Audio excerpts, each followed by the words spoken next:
আজকের ব্রাইডকে যে আমরা কিভাবে রেডি করেছি, আদৌ করতে পারতাম কিনা সেই নিয়ে কিন্তু একটা ভীষণ বড় কোয়েশ্চেন মার্ক ছিল। তো তোমরা ক্যাপশন দেখে নিশ্চয়ই বুঝতে পেরেছো কোনো না কোনো প্রবলেম নিয়েই আজকে ভিডিওতে আমি কিছু কথা বলবো, মানে আমারই অভিজ্ঞতা নিয়ে। তো সেটা দেখতে থাকো। তো আর দেখতে দেখতে আমার ক্লায়েন্টও চলে এসেছিলো। হ্যাঁ, অন টাইমে আসেনি, একটু ওয়েট করতে হয়েছিল আমাদের, কিন্তু কী প্রবলেমে পড়েছিলাম তোমরা একটু পরেই বুঝতে পারবে। এগুলো আমি ভিডিওতে দেবো। এই সত্যি তো তোমার সাথে কারেন্টের একটা শত্রুতা আছে। হ্যাঁ, আজকেও কারেন্ট নেই। কারেন্ট নেই মানে শুধু নেই না, আজকে আমাদের লোকেশন ছেড়েই বেরিয়ে যেতে হয়েছে। যাও বেরো বেরো, যাও বেরো তাড়াতাড়ি, তুমি আমাকে ভিডিও দিয়ে ভাইরাল বানাবে। আজকে রীতিমতো ব্রাইডকে নিয়ে লোকেশন থেকেই আমাদের বেরিয়ে যেতে হয়েছে। কেন বেরিয়ে যেতে হয়েছে? কারণ আমাদের আজকে যেখানে লোকেশন ছিল সেখানে একটু ঝড় বৃষ্টি হলে নাকি কারেন্ট গেলে কখন আসবে তার ঠিক থাকে না। আসলেও সেটার কোনো নিশ্চয়তা নেই যে কখন আসবে। তাছাড়া যে লোকেশন ছিল সেখানে ইনভার্টার বা জেনারেটরের কোনো ব্যবস্থা ছিল না।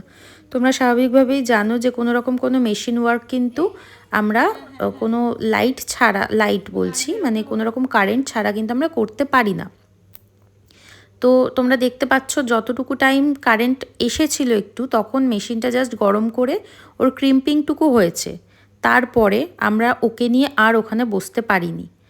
এতটাই লেট হয়ে গেছিলো, বাধ্য হয়ে ওই ডিসিশন নিল, দিদি তুমি তোমার বাড়িতে নিয়ে চলো, আমি ওখানেই রেডি হব। ভাগ্যিস মানে ঠাকুরের আশীর্বাদে আমার বাড়িটা খুব বেশি দূর ছিল না, মোটামুটি আধা ঘন্টার মধ্যে আমার বাড়িতে পৌঁছানোর মতো ছিল বলেই আমি কিন্তু আমার লোকেশানে ওকে আনতে পেরেছিলাম। যদি আজকে আনতে না পারতাম তাহলে বিশ্বাস করো আমরা কিভাবে ব্রাইডকে রেডি করতাম আমরা সত্যিই জানি না।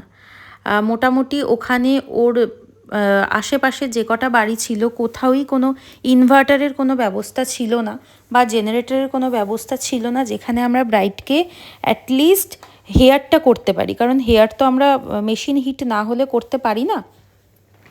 সেই জন্য সত্যি ভীষণ ভীষণ প্রবলেম আজকে ফেস করেছি।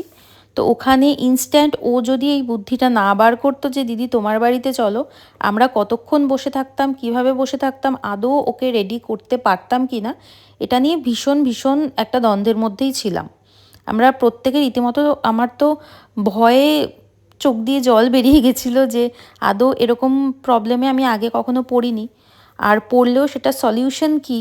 ওখানে সত্যি কথা বলতে কোনো রকম কোনো জেনারেটর, ইনভার্টার কোনো কিছুর ব্যবস্থা যেহেতু ছিল না, আমাদের মাথায় আসছিল না যে কীভাবে ওর লুকটা আমি কমপ্লিট করব। অ্যাটলিস্ট হেয়ারটা একটু ক্রিম্পিং না করলে তো অন্য কোনো কিছু করা যায় না। তো কিভাবে কি কমপ্লিট করব সেটা নিয়ে খুব প্রবলেমে আজকে পড়েছি আমরা। তো ওই সেটার সলিউশন বার করে দিয়েছে এবং আমার বাড়িতেও পৌঁছে গেছে। তোমরা ভিডিওতে অনেকক্ষণ আগেই দেখেছো আমরা পৌঁছেও গেছি এবং আস্তে আস্তে ওর বেস আর হেয়ারটা হয়েও গেছে। তো বেসে মোটামুটি তোমরা যা দেখেছো আমি যেরকম ক্লিনজিং, টোনিং, ময়শ্চারাইজিং করে তারপরে একটা ম্যাজিক ড্রপ দিয়েছি, প্রাইমার দিয়েছি, কালার কারেকশন করে ফাউন্ডেশন অ্যাপ্লাই করে দেন ক্রিম হাইলাইটার অ্যাপ্লাই করেছিলাম। দেন বেসটা খুব ভালোভাবে কন্ট্যুরিং আর ব্লাশার করে হাইলাইটার করে একটা সেটিং স্প্রে দিয়ে সেট করে দেন আই মেকআপে গেছি। তো এখানে আই মেকআপটা মোটামুটি দেখছো তোমরা একটা পার্পল স্মোকির মধ্যে রেখেছি, একটু ইয়েলো আন্ডারটোন দিয়ে। এবার লাইনারটা সুন্দর করে পরানোর পরে ওর স্কিনটা ভালো করে পলিশ করে নিয়েছিলাম। পলিশ করে নিয়ে মাস্কারা পরিয়ে তারপরে ওকে আমি এখানে আইল্যাশ পরিয়ে দিয়েছি। আমি জানি না তোমাদের লুকটা কেমন লেগেছে, আমার তো জাস্ট অসাধারণ লাগছিল। ওর বেসটা দেখো, কোনো রকম কোনো ফিল্টার কিন্তু এই বেসে নেই, একদম ফ্ললেস একটা বেস। আই মেকআপটা আমার ভীষণ পছন্দ হয়েছিল পার্সোনালি, এবং ওর হেয়ারটা, ওর অসাধারণ সুন্দর ওর হেয়ারটা আজকে করেছিল। একটা সুন্দর ফ্লাওয়ার বান করা হয়েছিল এবং ফ্রন্ট ভ্যারিয়েশনটাও দারুণ। দেখতে দেখতে ফুল লুকটা কমপ্লিট হয়ে গেছে, তোমরা দেখতে পাচ্ছ। ওকে জাস্ট লক্ষ্মী ঠাকুরের মতো লাগছিল সামনে। আমি একটুও বাড়িয়ে বলছি না, আমার চোখে লক্ষ্মী ঠাকুর লাগছিল। এবার তোমাদের কেমন লাগছে সেটা একদমই তোমরা জানাবে আমাকে। ওর মেকআপটা কিন্তু ওর ভীষণ পছন্দ হয়েছিল। ও আমাকে আজকে বলেছিল ফার্স্টে, সেই ক্লিপটা নিয়েছি ঠিকই কিন্তু তোমাদের সাথে শেয়ার করা হয়নি। ও আমাকে বলেছিল যে দিদি একদম আগের দিনে তোমার উপরে ছেড়ে দিয়েছিলাম, আজকেও তোমার উপরে ছেড়ে দিচ্ছি, শুধু লিপসটা একটু নিউডের মধ্যে চেয়েছিল।